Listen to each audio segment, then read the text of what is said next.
Assalamualaikum warahmatullahi wabarakatuh. Bismillahirrahmanirrahim. Alhamdulillahi rabbil alamin. Wassalatu wassalamu ala asyrafil anbiya'i wal mursalin. Sayyidina Muhammad wa ala alihi wa sahbihi ajma'in. Allahumma salli wa sallim wa barik ala maulana Muhammadin nur al-mudhibi lin-nisyan min nurihi wa ala alihi fi kulli lamhatin wa nafasin adada ma wasi'ahu ilmuka amin. Subhanaka la ilma lana illa ma 'allamtana.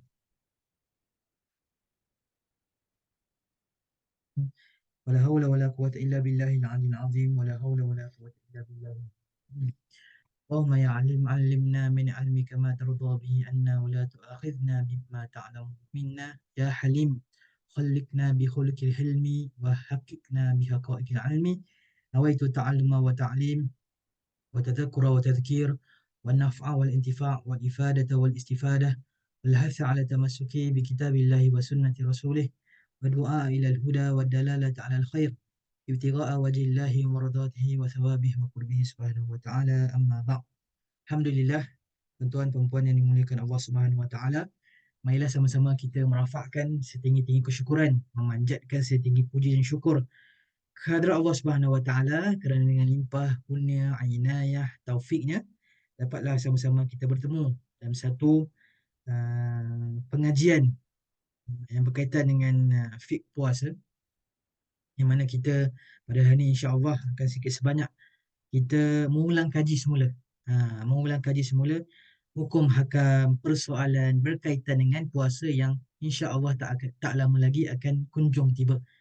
Jadi kitab yang kita pilih, yang kita insya-Allah baca sepanjang 4 siri ini ataupun 4 sesi ini adalah kitab Takrirat Sadidah. Satu kitab bahasa Arab asalnya yang saya pilih dalam yang saya pilih kali ini dan diterjemahkan ke dalam bahasa Melayu ataupun bahasa Indonesia untuk lebih memudahkan kepada kita untuk membaca, mendapat faedah daripada pengajian kita pada malam ni. InsyaAllah di hujung pengajian nanti dekat pukul 10 suku atau pukul 10.10 dan sebagainya, kita akan buka persoalan lah ataupun kalau ada soalan boleh tulis di ruangan komen ataupun boleh terus bertanya lah insyaAllah.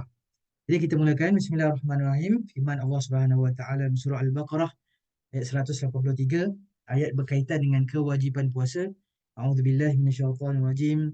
Ya ayyuhalladzina amanu kutiba alaikumusyiyamu kama kutiba alal ladzina min qablikum la'allakum tattaqun. Wahai orang-orang yang beriman, diwajibkan ke atas kamu berpuasa sebagaimana diwajibkan ke atas orang-orang yang sebelum kamu agar kamu bertakwa. Jadi puasa ni sebenarnya tuan-puan yang dimuliakan Allah Subhanahu Wa Taala adalah satu amalan ataupun ibadat yang pernah dilakukan oleh umat-umat terdahulu.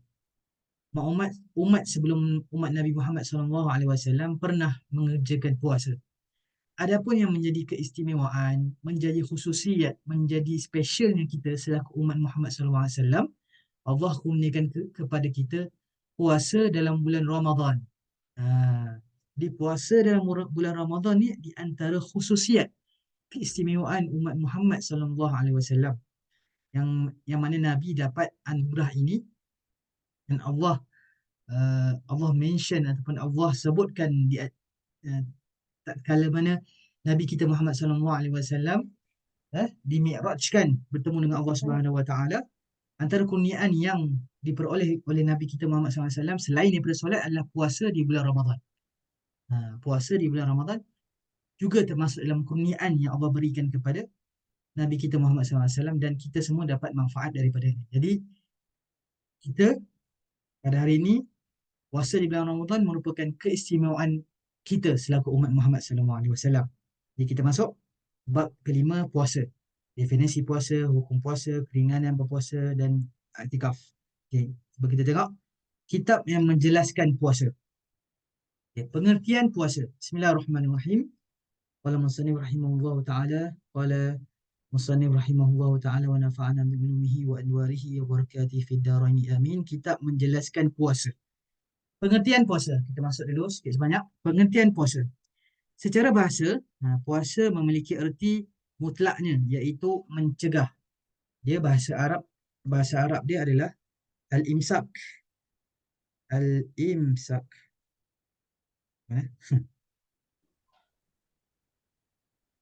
Al-imsak. Jadi bahasa kita al-imsak ni menahan diri lah. Menahan diri. Mencegah ni kita boleh buat menahan diri. Itu dari sudut bahasa. Di antara yang memiliki erti ini adalah firman Allah Subhanahu Wa Taala. Maksudnya disebut juga perkataan saum ni. Perkataan saum. Puasa dalam bahasa Arab nama dia saum. Perkataan saum ini juga disebut dalam Quran. Dalam surah Maryam ayat ke-26. A'udzubillahi minasyaitonirrajim. Inni nadhartu lirrahmani inni nadhartu lirrahmani sauman falan ukallimal yawma insiya. Sesungguhnya aku bernazar bagi Tuhanku yang bersifat Ar-Rahman. Bernazar untuk apa? Bernazar untuk sauman. Sauman ni dengan maksud menahan diri. Aku menazar supaya aku boleh menahan diri. Menahan diri untuk apa? Falan ukallimal yawma insiya. Dan aku tidak akan berbicara dengan seseorang manusia pun pada hari ini. Jadi Sayyidatuna Maryam uh, bernazar kepada Tuhan Ar-Rahman yang Maha Pemurah, bernazar untuk supaya dia tahan diri daripada bercakap. Falan ukallima yauma insiya.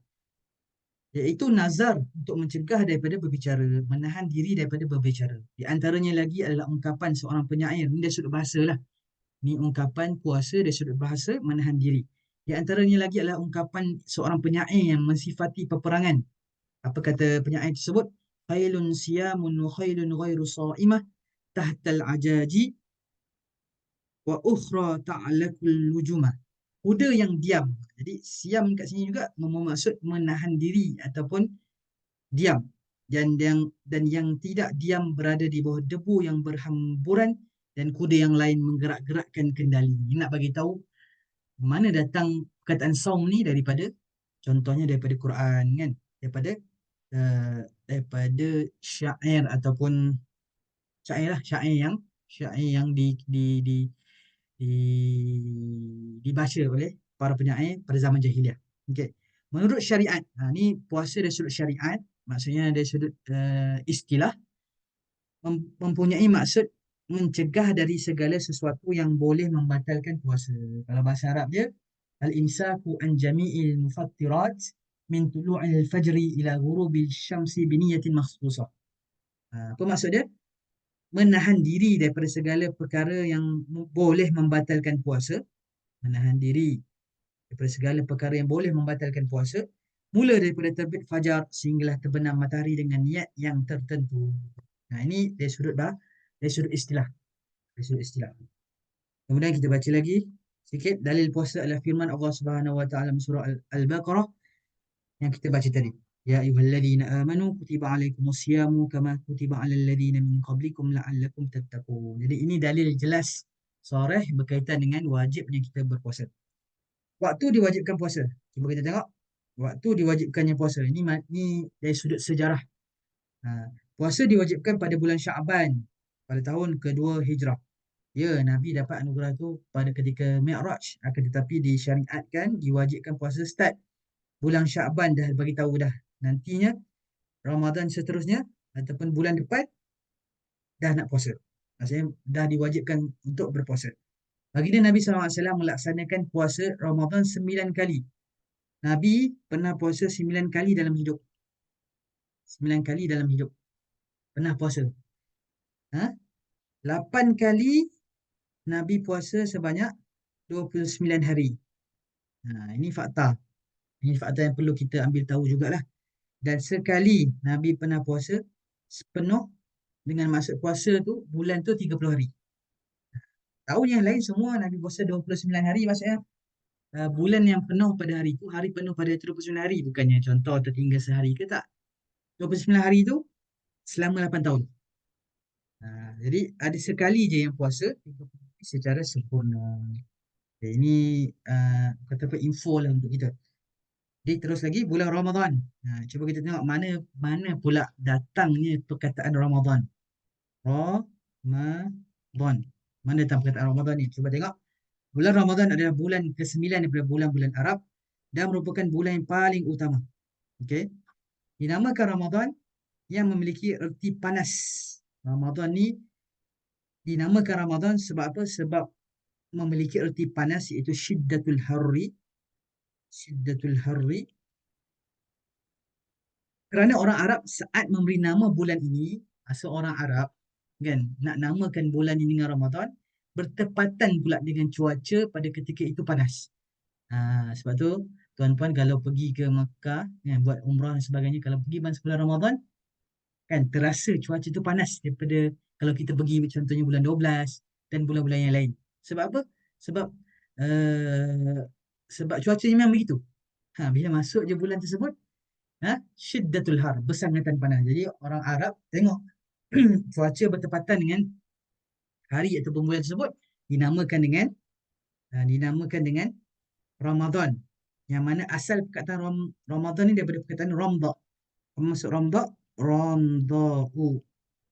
Ramda'u. Apa maksud Ramda? Panas sekali ataupun syiddatul harri.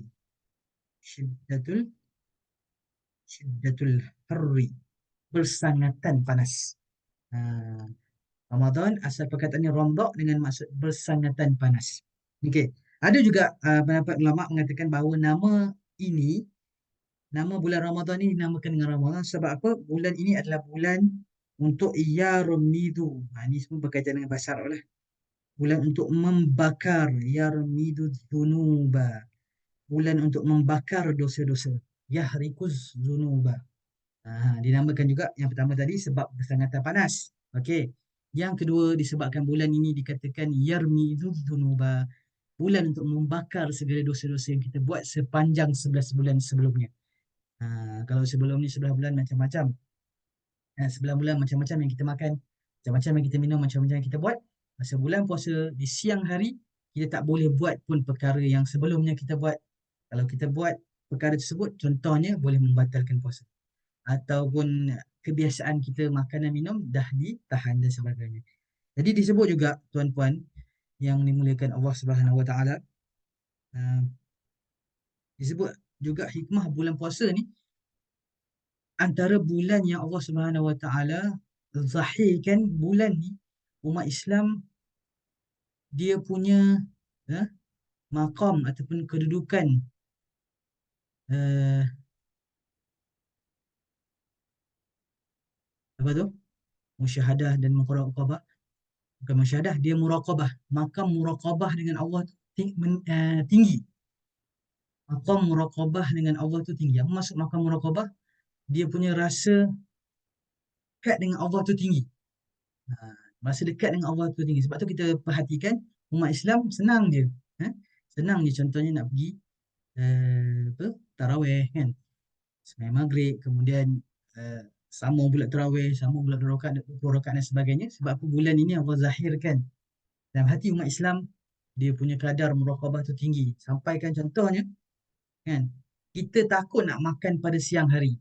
Takut nak makan sebab apa? Walaupun kita bersorangan, kalau orang tu benar-benar beriman lah, takut nak makan seorang siang hari sebab apa? Sebab terasa diri ni diperhatikan. Terasa diri ni diperhatikan, diawasi oleh seseorang. Begitulah halnya bulan Ramadan. Bulan yang Allah muliakan dengan macam-macam pelbagai kemuliaan, pelbagai fadail, pelbagai kelebihan yang nantinya kita akan sebut juga. InsyaAllah. Okay. Keutamaan puasa. Bismillahirrahmanirrahim. Masuk lagi. Keutamaan puasa.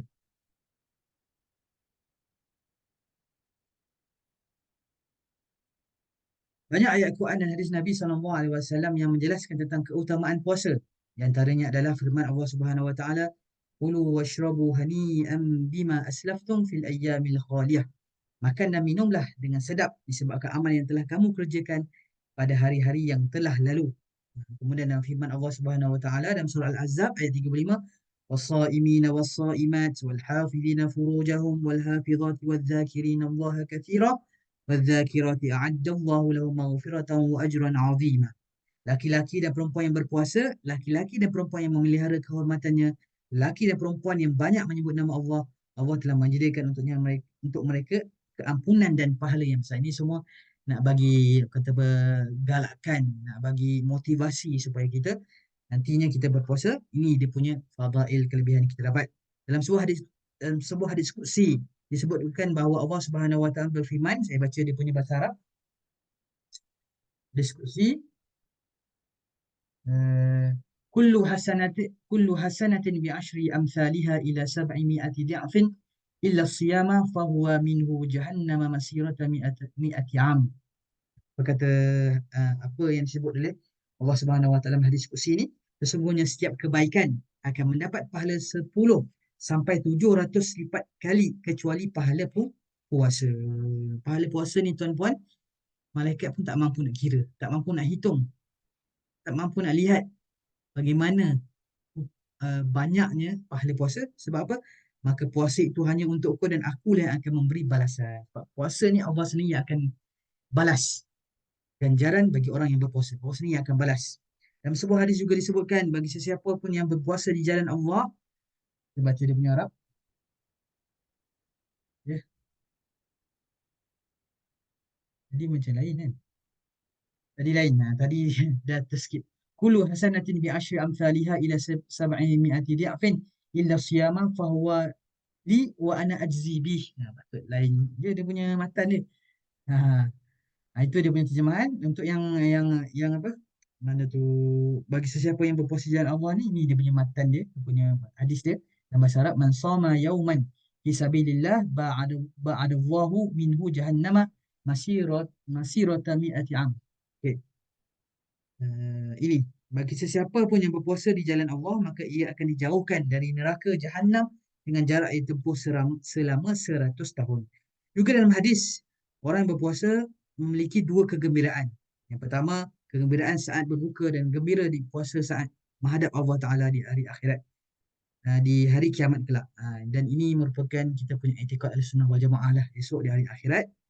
Bagi orang Islam, bagi orang mukmin, bagi orang yang benar-benar berakidah dengan akidah Ahlussunnah wal Jamaah, kita yakin, percaya dan i'tikad bahawa Allah Subhanahu Wa Taala esok kita boleh lihat. Berdasarkan firman Allah Subhanahu Wa Taala, wujuhu yawma idin nadhirah ila rabbiha nazirah. Pada hari wajah-wajah manusia itu bercahaya sebab apa? Ila rabbiha nazirah. Sebab melihat zat Tuhannya dan sifatnya. Jadi kita selaku ahli sunnah wal jamaah, kita percaya. Bagaimana nak lihat Ustaz? Bagaimana kaifiat? Allahu a'lam. Allahu a'lam. Kita ni Allah batasi dengan akal yang terbatas, penglihatan yang terbatas, fikiran yang terbatas. Tak mampu kita untuk beyond that limit lah. Tak mampu kita untuk pergi jauh, lebih jauh. Tapi nak katanya, tuan-puan yang dimuliakan Allah Subhanahu Wa Taala, kalau diperhatikan, dan ada juga asatizah yang mengajarkan begini, kalau diperhatikan, kalau nak difahamkan lagi tentang isu melihat Allah Subhanahu Wa Taala ni, dan kalau atas dunia lagi, kan, Allah boleh cipta melalui akal fikiran manusia ni satu teknologi yang mana manusia itu boleh boleh bertemu dengan seseorang walaupun tidak berhadapan. Manusia, kita semua ni boleh berjumpa tapi tak jumpa depan-depan. Jumpa tapi tak jumpa depan-depan. Macam sekarang ni, macam kita buat Zoom ni, kalau atas dunia lagi, kita boleh berjumpa dengan seseorang yang orang tu jauh dengan kita, dan orang tu pula boleh dengar suara kita, dan kita boleh balas pula suara orang tersebut. Itu atas dunia. Apatah lagi teknologi esok di hari akhirat. Lagi hebat, lagi canggih, lagi tinggi keagungannya dan kehebatan Allah Subhanahu Wa Taala. Kalau atas dunia pun dah macam ni hebat, apatah lagi esok di hari kiamat. Ini akidah Ahlussunnah wal Jamaah yang kita kena pegang, bahawa kita selaku orang Islam, orang beriman, meyakini, percaya, i'tikad dalam hati bahawa kita boleh melihat Allah Subhanahu Wa Taala esok di hari kiamat. Okey.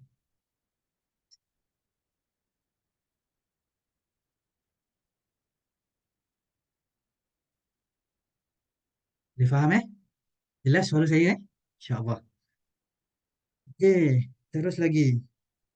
Begitu juga dalam hadis yang berbunyi, diamnya orang yang berpuasa adalah tasbih, tidurnya adalah ibadah, doanya mustajab dan amal perbuatannya dilipat gandakan. Ini sebenarnya saya kena tulis ada punya hadis ni apa kan. dia punya riwayat siapa, sebab dalam ni dia agak ringkas dan tak ditulis dia punya hadis riwayat apa. Jadi dalam untuk orang yang berpuasa memiliki dua kegembiraan ni, cuba tengok sikit. Kita tengok ta'liq daripada bahasa Arab. Uh, Saimi Farhatan kelima. Ni hadis Bukhari dan Muslim. Ni hadis ayat.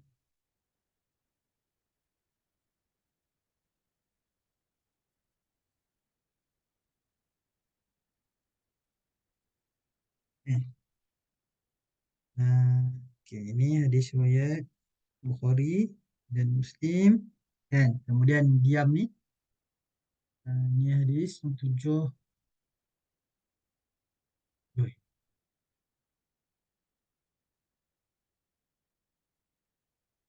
enam. Enam. Dailami. Hadis riwayat Ad-Dailami. Jelas sekali. Asyamu junnatun waisnun hasinun minan nar. Puasa merupakan perisai dan benteng yang kukuh daripada bara api neraka. Hasinun minan nar. Okey. Tujuh. Hadis riwayat Imam Ahmad. Imam Ahmad bin Hanbal. Ini. Ini semua fadail, keutamaan yang kita boleh baca, yang kita boleh ulang kaji, kita boleh ribas balik untuk menambah kita punya motivasi bila menjelang puasa nanti insya-Allah. Jadi, terus lagi, hukum-hukum puasa. Hukum-hukum puasa. Puasa memiliki 4 hukum, iaitu wajib, sunnah, makruh, haram. Jadi, saya nak ceritalah. Uh, Sebab kitab ni pertama kali kita baca, saya pun baca dengan maksud saya ajar. Ajar orang pertama kali. Jadi, saya tak tahu dia punya betapa tempoh masa yang sesuai. Itu saya letak awal-awal tu 1 jam setengah kan. Ada kemungkinan masa tu akan dipendekkan sikit kalau bertepatan dengan kita punya tempoh bacaan tu. Tempoh bacaan. Saya rasa ni dah okey ni. Dia punya tempoh okey dan mungkin boleh baca lebih sikit lah. Ada kemungkinan tempoh masa tu tak diambil sampailah 1 jam setengah. Mungkin 1 jam lebih sikit lah. Disebabkan kita punya tempoh bacaan ni nampak macam boleh. Boleh untuk kita habiskan dalam masa yang sesuai dan kata apa kalau baca banyak juga nanti cover pula untuk sesi kedua, sesi tiga dah baca sikit-sikit dah. Kita nak macam tu kita bagi kata apa dah bagi-bagikan siap-siap dah insya-Allah. Jadi hukum-hukum puasa memiliki 4 hukum wajib, sunnah, makruh, haram. Okey, cuba tengok. Wajib puasa. Wajib puasa bila je? Bulan Ramadan. Okey. Puasa qada. Macam sekarang ni boleh lagi untuk qada puasa. Nanti akan diceritakan, akan dibagi tahu juga bawah. Akan diberitahu juga nanti kalau lepas daripada 15 Syakban kan, ada beberapa golongan yang tak boleh berpuasa. Lepas 15 Syakban, separuh kedua daripada Syakban ni, ada beberapa golongan yang tak boleh berpuasa. Yang boleh berpuasa siapa je? Golongan yang masih ada qada puasa, dia boleh berpuasa lepas 15 Syakban. Golongan yang sentiasa melazimi Isnin Khamis, puasa Isnin Khamis, boleh teruskan untuk puasa. Golongan yang puasa Nabi Daud, maksudnya puasa sehari, berbuka sehari. Puasa sehari, buka sehari. Itu dah 3 kan. Ataupun orang yang memang daripada awal Rejab itu dia memang konsisten puasa sampailah masuk Syakban dia puasa, dia teruskan, itu pun boleh teruskan puasa. Ada pun orang yang tiba-tiba saja-saja nak puasa lepas 15 Syakban, tidak dibolehkan. Nanti kita masuk juga bab tu. Puasa kafarah disebabkan kafarah dihar, kafarah membunuh ataupun kafarah jima' dalam bulan Ramadan. Okay. Puasa dalam haji dan umrah sebagai ganti daripada penyembelihan fidyah. Ini pun wajib. Kemudian puasa istisqa ketika ada perintah daripada imam. Puasa ketika mana ada perintah daripada imam disebabkan hujan ataupun disebabkan kemarau berpanjangan. Jadi puasa untuk minta hujan. Yang perintahkan siapa? Imam, pemerintah. Jadi perintah daripada imam menyebabkan kita ni wajib puasa. Asalnya sunat je biasa. Kan sebab bukan bulan puasa, tapi disebabkan perintah daripada imam, daripada pemerintah, maka kita pun wajib puasa. Dan puasa nazar. Okey. Ini semua yang wajib. Yang sunat apa dia? Yang sunat Sunnah merupakan hukum asal berpuasa. Puasa sunnah terbahagi kepada 3. Yang pertama, puasa sunnah yang berulang-ulang tahun seperti puasa hari Arafah, kan 9 Arafah, Tasu'ah, Ashura, tanggal 11 bulan Muharram, 6 hari bulan Syawal, bulan-bulan yang mulia, 10 hari pertama bulan Zulhijjah dan puasa-puasa yang lain. Hmm. Hmm. Okay. Okay, kita boleh tambah sikit untuk puasa yang wajib ni. Puasa yang wajib ni semua kena niat waktu malam. Puasa yang wajib termasuk qada, kafarah, puasa ni semua wajib niat waktu malam. Sebab apa? Puasa ni kategori wajib. Kalau puasa sunat ini, contohnya puasa hari Arafah, Tasu'ah, Ashura dan sebagainya, boleh diniatkan sebelum gelincir matahari. Sebelum masuk waktu zuhur ataupun sebelum gelincir matahari waktu zuhur. Ini untuk puasa sunnah. 6 hari bulan Syawal, bulan-bulan yang mulia, 10 hari pertama bulan Zulhijjah dan puasa-puasa yang lain. Kemudian puasa sunnah yang berulang-ulang dengan berulang di bulan seperti puasa Ayyamil Bid, puasa hari-hari putih. Hari-hari putih. Sebab apa dinamakan hari putih? Sebab masa dekat langit cuaca terang ataupun dekat langit nampak terang dengan suasana dia tu terang. Itu hari putih. Puasa di Yaumus Sud. Apa maksud Yaumus Sud? Hari-hari gelap. Di langit kita nampak tak ada cahaya. Yang ada kegelapan sahaja. Tanggal 28, 29, 30. Kemudian puasa sunnah yang berulang-ulang dengan berulang-ulangnya minggu seperti puasa hari Isnin dan hari Khamis. Okey, ini kata info lah untuk kita. Sebagaimana semua di atas sebagaimana diungkapkan penyusun Safwatul Zubat, kitab Mata Zubat, hukumnya sunnah puasa di hari Arafah kecuali bagi orang yang sedang haji kerana bisa melemahkannya, boleh melemahkannya. 6 hari di bulan Syawal dengan terus-menerus lebih utama puasa Tasu'a, Ashura, puasa hari Isnin, Khamis serta Yaumul Bait, hari-hari putih. Puasa sunnah yang paling utama adalah puasa sehari dan berbuka sehari. Terus silih berganti. Dan ini adalah puasa Nabi Daud AS. Okay, ini sedih maklum kita maklumkan tadi lah. Jadi seterusnya, puasa makruh bila? Hanya melakukan puasa di hari Jumaat. Jadi makruh dalam keadaan biasa, kan? Tiba-tiba kita nak puasa hari Jumaat. Tak boleh, makruh. Hukumnya makruh. Ataupun kita tunggalkan hari Sabtu je puasa. Hukumnya makruh. Ataupun tunggal hari Ahad je puasa. Hukumnya makruh. Sebab apa hari Jumaat dihukumkan makruh kalau tunggalkan? Sebab boleh melemahkan kita untuk beribadah, kan? Dan Sabtu dan Ahad ni sebagaimana ritual orang Yahudi lah yang puasa tunggal pada Sabtu dan hari Ahad contohnya, uh, pada agama-agama lain yang puasa hari Ahad sahaja. Jadi kita tak nak, Nabi kita Muhammad SAW tak nak tiru sebagaimana agama lain buat, jadi perlu digabungkan. Contoh kalau puasa Jumaat perlu digabungkan sama ada dengan puasa Khamis ataupun puasa Sabtu. Kena gabungkan. Baru hilang makruh dia tu. Dan puasa setahun penuh. Setahun penuh juga makruh. Bagi orang yang mempunyai kekhawatiran terjadi dampak kesan negatif atau akan kehilangan hak-hak sunnah yang lain. Jadi ini pun makruh. Haram. Haram puasa yang haram. Haram. Puasa yang haram menjadi 2.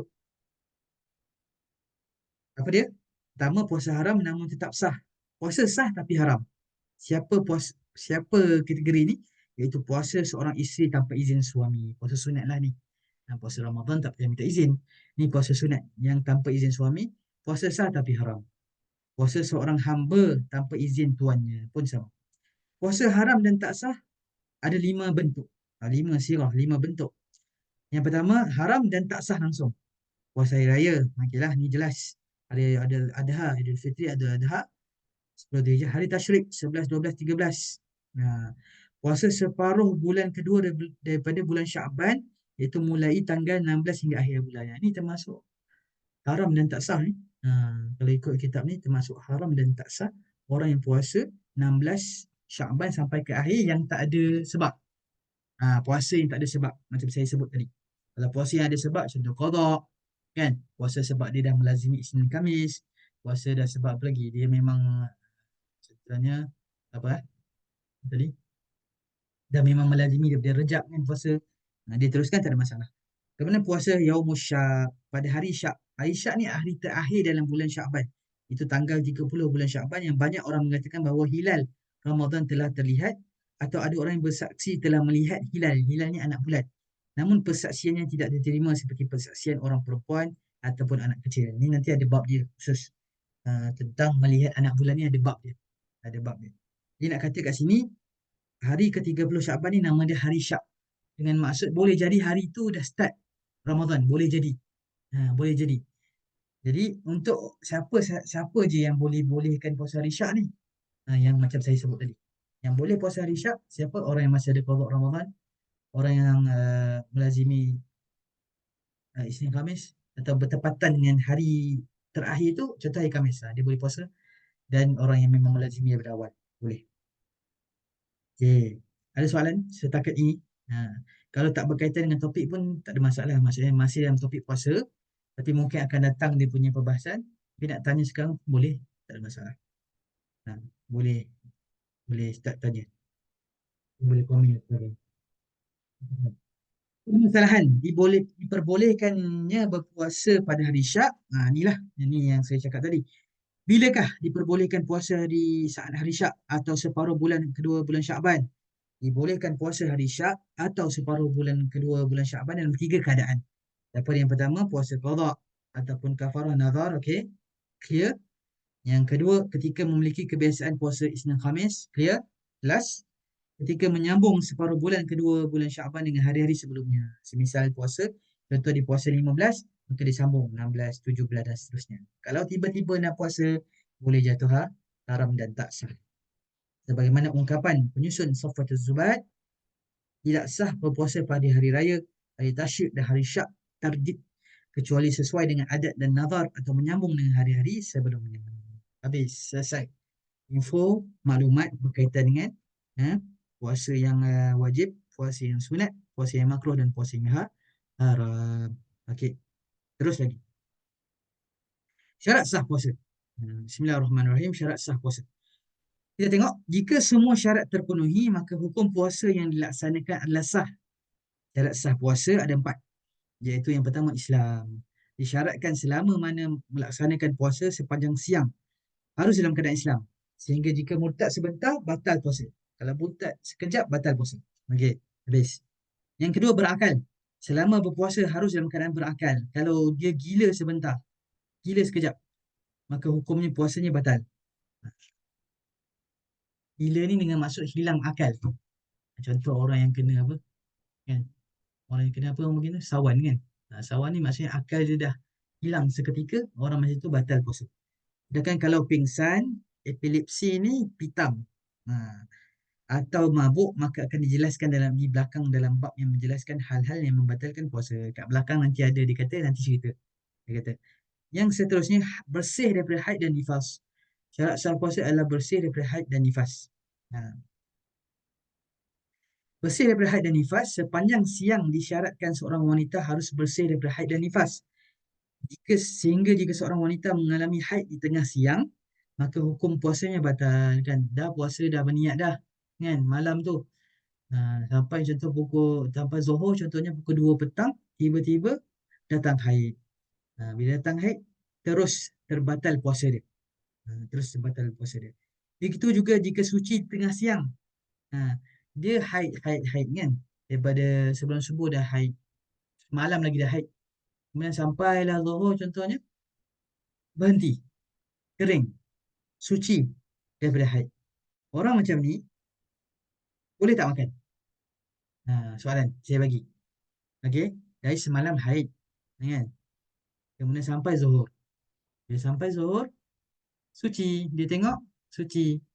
Sebab apa? Kita nak tahu waktu ataupun tempoh kita ni dah kering, perempuan dah kering daripada haid. Dia tengoklah kat bahagian tu. Dengan kaedah yang disebut oleh ulama, al-aslu fi kulli hadisin takdiruhu bi aqrabiz zaman. Asal bagi setiap perkara yang baharu itu dilihat pada masa yang dekat. Contoh pada waktu Zuhur yang dia nampak, waktu Zuhur yang dia lihat, diperkirakan waktu Zuhur itulah waktu berhenti. Waktu berhenti, maka boleh tak makan? Jawapannya adalah dia tak boleh makan. Sebab apa? Satu, dah sasah dia tak niat kan malam. Dua, dia disamakan dengan orang yang tidak berniat pada waktu malam dengan maksud dia kena imsak. Contoh waktu zuhur dah berhenti dah suci daripada haid, dah kering haid. Ha, jadi dia kena imsak. Maksudnya tak boleh makan dah. Mungkin pagi tadi boleh makan. Sebab apa? Sebab haid boleh makan kan? Ha, jadi bila bila dia dah kering, kering tu waktu zuhur pula, dia kena imsak. Tahan dia daripada perkara membatalkan puasa termasuklah makanan minum. Ha, hal-hal yang membatalkan puasa. Okay. Itu jawapan dia.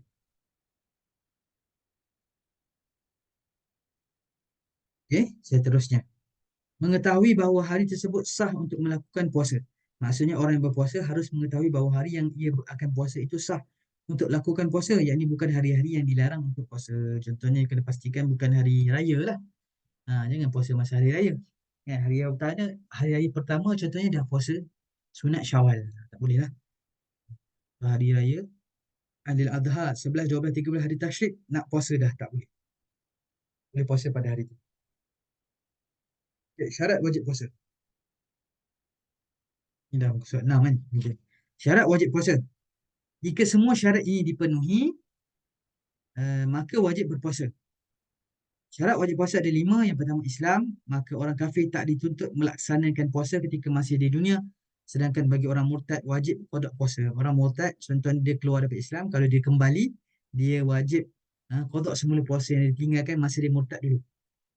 Ketika dia ketika sudah kembali masuk Islam. Kerana ia satu bentuk hukuman ke atas perbuatannya. Okey. Yang kedua, mukallaf. Iaitu baligh dan berakal. Adapun anak kecil maka tidak wajib berpuasa.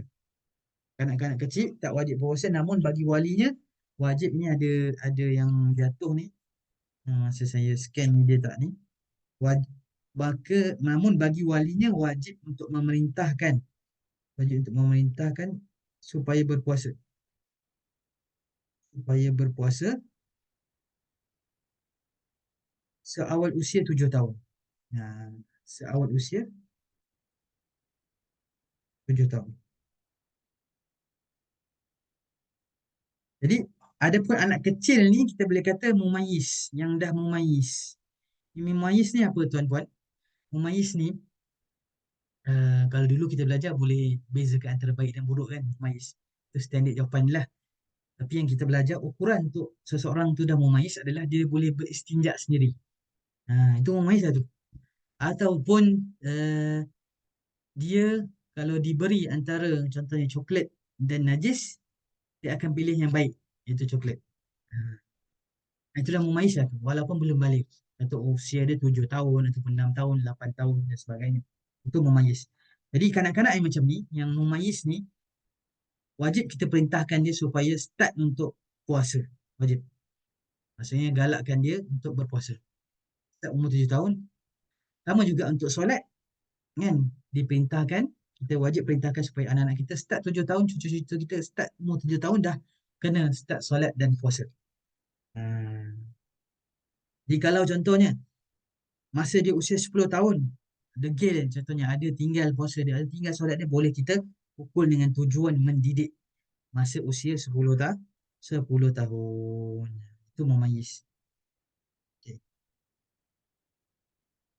Ustaz, kan? Kanak-kanak ni puasa, dia belum balik, kan? Apa hukum puasa pada dia? Ini persoalan kan, ada orang tanya. Kanak-kanak mumayyiz, dia belum balik, kan? Apa hukum puasa pada dia? Hukum puasa Ramadan pada dia sebenarnya dihukumkan sebagai sunat. Puasa Ramadan di sisi orang mumayyiz, kanak-kanak mumayyiz ni dihukum sebagai sunat. Tapi gambaran yang dia perlu puasa tu, maksudnya bentuk ibadah puasa dia tu perlu, niat dia tu perlu macam puasa wajib. Apa maksud dia? Maksudnya dia kena berniat pada waktu malam. Walaupun di sisi dia puasa untuk dia tu masih lagi sunat, tapi dia kena amalkan macam puasa orang dewasa dengan maksud niat tu kena waktu malam juga. Niat waktu malam. Okey, boleh faham? Ada satu lagi faedah yang saya boleh kongsikan. Ini sebagai galakan lah. Sebagai contoh, mungkin anak-anak kita, dia bagi alasan tak niat. Waktu malam tak niat, tak sempat. Sebelum subuh, tak sempat niat. Ada satu pandangan dalam mazhab Hanafi yang membolehkan seseorang itu berniat selepas subuh. Maksudnya berniat puasa selepas subuh. Dengan syarat kita taklid mazhab Hanafi. Ini pendapat dinukil daripada kitab Fathul Mu'in. Boleh. Contoh kalau terlepas ataupun semua terlajak kan. Satu family terlajak contoh. Kan? Yang bangun-bangun dah subuh dah. Macam mana ni? Tak niat lagi contohnya. Niat sebulan pun tak buat contohnya kan. Ataupun dia tak tahu. Niat sebulan tu boleh. Itu nanti ada part dia nanti. Ada bahagian nanti. Akan diceritakan nanti. Dia tak buat.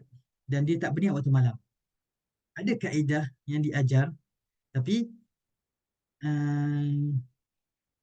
jangan ambil mudah lah benda ni. Jangan tatabuk rukhas istilah dia. Mengambil mudah terhadap rukhsah. Dia ambil ringan dan dia nak buat ni hari-hari. Nak buat hari-hari tak boleh. Tapi kalau berlaku benda-benda macam ni, contoh dah terlajak semua, masuk subuh, dibolehkan untuk satu family tu berniat selepas subuh. Niat puasa selepas subuh, boleh. Waktu dia sampai sebelum gelincir matahari, waktu subuh. Paling tak pun pukul 12, pukul 11. Jangan sampai matahari tegak atas kepala lah. Sampai penghujung waktu solat duha tu. Dibolehkan untuk berniat selepas subuh. Jadi, Ustaz, apa syarat kita boleh beramal dengan pandangan yang bukan pandangan muktamad dalam mazhab Syafi'i? Apa syarat yang membolehkan kita beramal dengan pandangan yang bukan muktamad dalam mazhab Syafi'i, yang bukan utama? Yang tadi kita sebut ni pandangan yang pertama, maksudnya yang utama, yang muktamad, yang putus kena niat waktu malam. Tapi ada pandangan kedua. Ada pandangan kedua. Boleh tak amalkan pandangan kedua? Okey, begini. Jawapan dia yang pertama, boleh kalau kita tahu sandaran pendapat tu kepada siapa.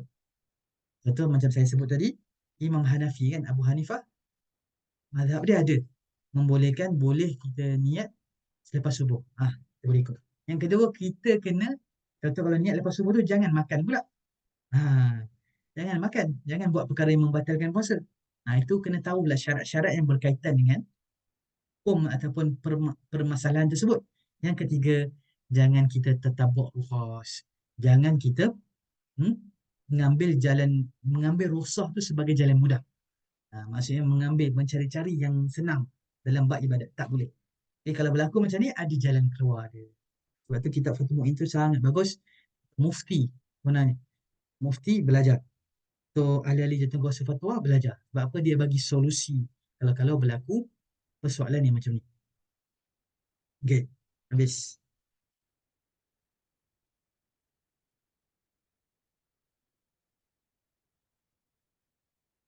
Lagi. Okay. Mampu berpuasa. Itaqah. Antara syarat wajib puasa lagi al-itaqah ataupun kemampuan berpuasa. Mampu berpuasa ni ditinjau dari dua aspek. Sama ada aspek lahiriah, hissan. Hissan. Bahasa Arab dia hissan. Ataupun syariat, syar'an. Dinilai dari dua sudut. Hissan ni boleh kata fizikal lah. Fizikal dia mampu tak berpuasa. Jadi maka tak wajib berpuasa untuk dari sudut fizikal bagi orang yang sudah sangat tua. Syekh Kabir contohnya. Yang bersangatan tua. Umur dah 70, 80, 90, 100 kan. Dan memang tak larat dah. Kan? Memang qada pun tak boleh dah. Nak puasa tak boleh, apatah lagi nak qada nanti. Lagi tak boleh. Sama juga orang yang sakit tak ada harapan sembuh. Contohnya orang yang sakit kanser kan. Yang memang kita tahu dia ni memang tak ada harapan dah untuk sembuh. Orang macam ni nantinya dekat belakang tak wajib qada, tak wajib qada dan perlu bayar fidyah bagi pihak mereka. Bayar fidyah. Keluarkan satu mud makanan asasi yang bersamaan dengan 566 gram lebih kurang. Kalau kalau mazhab Syafi'i. Ini dalam bab kita mengeluarkan bayar fidyah ni pun kita tak ikut mazhab Syafi'i dengan maksud kita ambil pendapat mazhab Imam Abu Hanifah berkaitan dengan penggunaan wang sebagai ganti kepada beras makanan asasi. Boleh. Untuk satu hari yang dia tinggalkan. Jadi contoh kalau 30 hari darablah RM4 contohnya, RM120. Boleh dibayar. Masa awal Ramadan ataupun hujung Ramadan boleh bayar fidyah tersebut. Okay. syariat ataupun syar'an. Dia terhalang untuk puasa disebabkan syarak. Syarak menghalang dia untuk puasa daripada berpuasa. Contohnya orang yang haid, wanita haid dan nifas. Okay. Yes.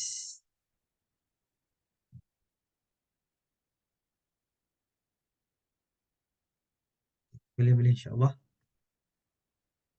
Suara saya masih clear kan? Saya takut sebab ada yang ada line-line yang kurang menyebabkan eh terus lagi.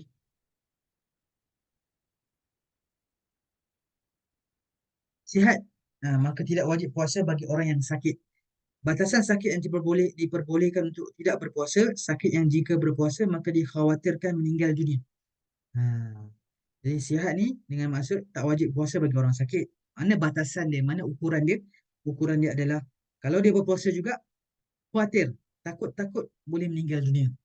Baik buka je lah. Kalau puasa juga contohnya lambat sembuh. Sebab dia perlukan air kan. Dia perlukan makanan untuk sembuh sampai sakit dia. Tapi kalau puasa bertambah sakit, maka eloklah tak berpuasa. Ataupun bertambah sakit. Ha. Dan ini disebut dalam hal-hal yang membolehkan tayamum. Ini juga berkaitan dengan tayamum. Maksudnya sebab-sebab ini juga boleh menyebabkan seseorang tayamum. Tayamum ni kan kita guna debu tanah untuk gantikan air kan.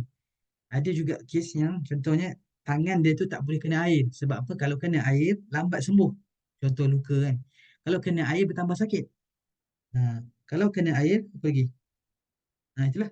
Kalau kena air boleh jadi boleh meninggal dunia contoh kan. Kita ambil kan. Jadi boleh boleh dia untuk tayamum. Jadi sebab-sebab ni sama macam sebab-sebab membolehkan tayamum. Sebab yang dinyatakan ni sama juga untuk sebab-sebab tayamum. Yang terakhir, yang kelima mukim. Mukim. Maka tidak wajib puasa bagi musafir. Bagi orang yang musafir, mukim ni apa dulu? Kena jelas. Kataan mukim ni apa? Mukim ni tuan-puan, mukim ni orang yang tinggal tetap pada suatu tempat lebih daripada 3 hari 3 malam. Itu mukim. Orang yang tinggal pada satu tempat lebih daripada 3 hari 3 malam itu mukim. Contoh kita ada anak kita ke asrama contohnya, kan? Dan mereka confirm lah duduk lebih 3 hari 3 malam dekat asrama tu. Mungkin duduk 2 tahun, 4 tahun, 3 tahun ke 4 tahun. Ha, itu mukim. Itu nak cerita istilah dulu. Cerita istilah. Jadi, maka tak wajib puasa bagi orang musafir yang melakukan perjalanan jauh 82 km ataupun setengah kata 81 km. Jawatan kuasa fatwa kita pun kata had untuk dikira musafir ni 81 km. 81 km. Ustaz, dia ada persoalan menarik juga ni berkaitan dengan jamak qasar kan. Ustaz, saya tengok Waze, tengok map saya ni, dia ada 3 jalan Ustaz. 3 jalan. Jalan pertama, ngam-ngam 81 km. Kan? Tapi jalan kedua, contohnya 70. Mungkin jalan tu naik suka, contoh kan. Dia skip semua kan. Dia skip semua kesesakan yang berada di bawah tu. 70 km contoh.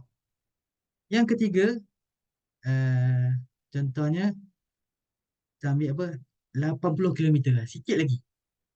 Sikit lagi. Contoh ada 3 jalan. Ustaz, mana satu yang saya patut pilih? Mana satu yang saya patut pilih? Jadi dia begini. Dia tengok jalan tu. Kalau kita semata-mata pilih jalan tu 81 km tu untuk kita ambil rukhsah, tak boleh. Sebab apa? Kita dianggap tatabuk rukhas. Kita mengambil jalan mudah.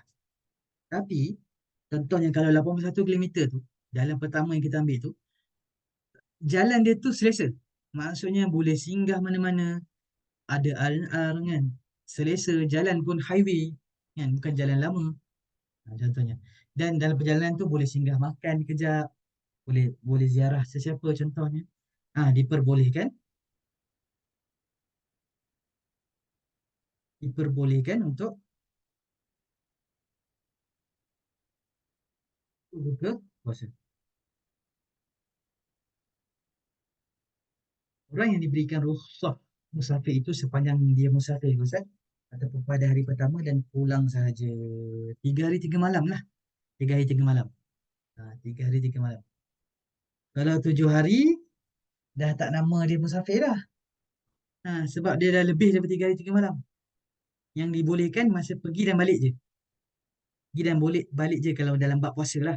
Kalau dalam bab puasa dia boleh boleh dikira untuk mengambil rukhsah ni. Kalau 7 hari dah confirm lebih 3 hari 3 malam. Tolak hari pergi dan balik. Dah tak nama musafir. Yang musafir bila? Masa dia pergi, masa dia balik. Itu je musafir. Yang tengah-tengah tu nama dia mukim. Dia dah mukim kat situ lebih daripada 3 hari 3 malam. Jadi kalau bab jamak qasar pun kalau 7 hari dah tak boleh dah. Sampai ke destinasi dia tak boleh. Untuk jamak qasar. Tak boleh. Sebab dia dah setkan satu dia setkan satu masa tempoh yang nak duduk sini, contohnya 5 hari 5 malam. Tolak hari pergi balik. Daripada awal sampai je destinasi tak boleh. Jamak qasar. Kes yang tu lah. Kalau kes jamak qasar. Ni kalau kes perjalanan bermusafir masa bulan puasa, atau kalau 3 hari 3 malam masih lagi boleh. Tolak hari pergi dah hari balik. Jadi hari pergi hari balik masih lagi boleh berpuasa. Tapi menarik soalan daripada Ustazah ni. Saya nanti cuba recheck balik lebih mendalam, lebih detail. Kot ada perbahasan yang tengah-tengah tu, 3 hari 3 malam, tengah-tengah tu. Adakah masih lagi boleh? Betapa mengambil rukhsah sekali imbas, nampak macam boleh kan? Tapi saya tengok dulu, saya recheck apa yang lebih tepat lah. Okay.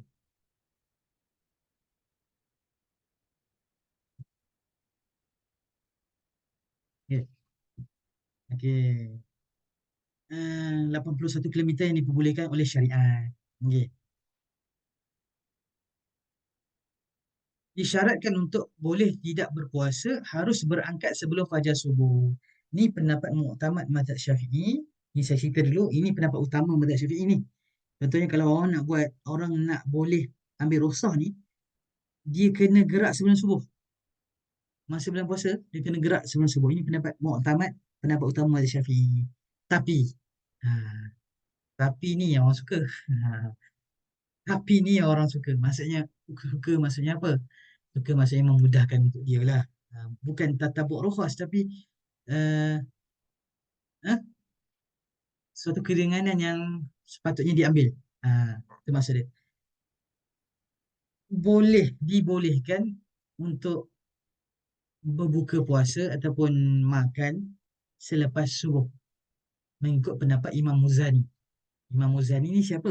Imam Muzani ni anak murid Imam Syafi'i. Murid kanan, murid rapat ni. Antara perawi mazhab Syafi'i. Jadi boleh kita ambil pendapat dia walaupun pendapat ni lemah. Tapi masih lagi boleh ambil. Disebabkan apa? Disebabkan telah wujud rukhsah yang menyebabkan dia tu boleh berbuka puasa. Jadi boleh. Maksudnya boleh. Lepas subuh, boleh kita ambil rukhsah dengan masuk makan. Boleh. Biasanya orang tak tahu pun benda ni kan. Orang bantai je. Maksudnya lepas subuh gerak. Itu je lah. Lepas tu, contohnya kalau penat, dimakan tengah perjalanan dan macam mana, dia akan buat macam tu. Rupanya dia tak tahu yang dia tu bertaklid kepada Imam Muzani. Dia tak tahu. Kalau sebelum ni tak tahu, sekarang ni saya bagi tahu, itu pendapat Imam Muzani, boleh bertaklid dengan pendapat tersebut. Kalau ikut betul-betul mazhab Syafi'i, kan? Uh, Sebelum subuh baru boleh dibenarkan makan. Yang utama bagi musafir adalah berpuasa. Jika tak merasa berat, kalau musafir ni sebenarnya yang afdal puasa je lah. Tapi kalau dah tak larat, kan? Yang lebih utama adalah tidak berpuasa. Okey, ada soalan tak? Saya open satu dua soalan. Satu, dua, tiga soalan. Saya rasa cukup kita sekadar berhenti takat ni. Supaya ngam-ngam cun boleh empat. Empat siri. Soalan tak? Assalamualaikum Ustaz. Faham je.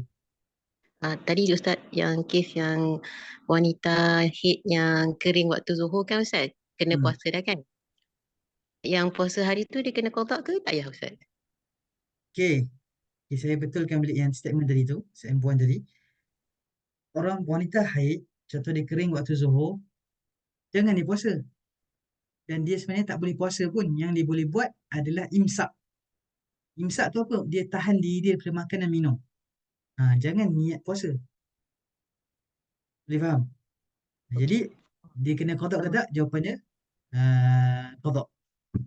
Qada. Sebab ada bahagian daripada hari tersebut yang sepatutnya dia boleh puasa tapi tak berpuasa, maka dia perlu qada puasa dia. Tapi untuk qada atau tak, saya kena recheck semula juga, sebab itu pun satu perbahasan yang menarik juga kalau untuk dikaji lebih mendalam. Saya tengok balik, saya recheck untuk jawapan itu. Tapi nak katanya adakah kena kena niat puasa, dia bukan niat puasa, dia imsak nama dia. Ha, dia tahan diri daripada makan dan minum dan perkara yang batalkan puasa. Okay. Cakap itu dulu jawapan saya. Okey, terima kasih Ustaz. Satu. Lagi tak? Nanti sesi akan datang insya-Allah kita belajar berkaitan dengan rukun puasa iaitu niat. Uh, Niat. Ada orang ingat, ni saya bagi teaser lah. Ada orang ingat teaser supaya nak masuk kelas seterusnya. Ada orang ingat dengan sebab bangun sahur tu lah dah cukup untuk mewakili niat dia. Contohnya, maksud saya, contoh dia bangun sahur. Dia bangun sahur tu dah tentulah disebabkan dia nak berpuasa pagi esok. Tapi bila dilihat-lihat balik, ditengok-tengok balik, rupanya dia tak berniat. Dia tanya Ustaz, adakah sahur tu dah cukup untuk mewakili niat? Jawapan saya, jawapan Muhammad Mazhab Syafi'i, tak cukup mewakili niat. Dia perlu nyatakan nawaitu sauma Ramadan. Paling tidak, saja aku puasa Ramadan. Ha, itu yang perlu dinyatakan dalam niat. Itu dibelajar dalam buku puasa. Hatta, tuan-puan, ada soalan lagi ya. Saya ni sebenarnya dah masuk topik baru. Hatta, contoh, ada lagi 5 minit nak masuk subuh ni. Ada 5 minit masuk subuh. Orang tu, 5 minit ni, orang tu takut nak makan sebab apa? Kalau makan, takut-takut dah dengar azan subuh. Di perasaan takut nak makan, sebab apa kalau makan boleh batalkan puasa. Perasaan takut nak makan tu pun tak mewakili niat puasa. Perasaan takut nak makan sebab apa? Aku nak puasa nanti. Takut batal pula. Jadi perasaan tu pun tak mewakili niat puasa. Jadi apa yang perlu dibuat sebenarnya? Dia perlu juga niat dengan sifat-sifat yang dinyatakan dalam niat, iaitu qasad dan ta'yin. Nawaitu sauma Ramadan. Nawaitu sauma tu qasad, sahaja aku berpuasa. Ramadan tu ta'yin, penentuan masa tu Ramadan. Itu sedikit teaser untuk minggu depan, dan saya rasa insya-Allah cukup sejam lah kita punya ni. Dia sampai muka surat 7. Ha, 9 dah. Ni kalau PDF dah 9 kan? 9, 4 sesi dah 36. Saya boleh lah insya-Allah dihabiskan dalam 4 sesi. 4 sesi. Okay, saya rasa itu saja untuk malam ni insya-Allah. Ada soalan Jadi kalau nak tanya juga boleh tanya dalam grup. Saya insya-Allah akan jawab sama ada dalam grup terus ataupun pada sesi yang akan datang insya-Allah. Saya rasa itu saja. Ada lagi tak? Saya terlepas pandang. Okay. Okay, itu saja kita punya perkongsian malam ni. InsyaAllah mudah-mudahan sikit sebanyak ada manfaat untuk kita amalkan, untuk kita jadikan persediaan untuk masuk gerbang Ramadan nanti insya-Allah. Itu saja daripada saya. Wa'afu minkum. Assalamualaikum warahmatullahi wabarakatuh. Subhanakallahumma hamdika asyhadu an la ilaha illa anta.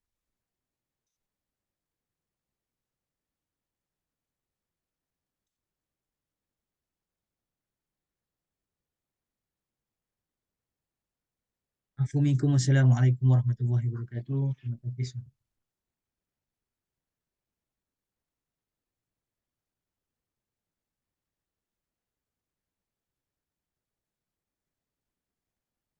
Iyyakum.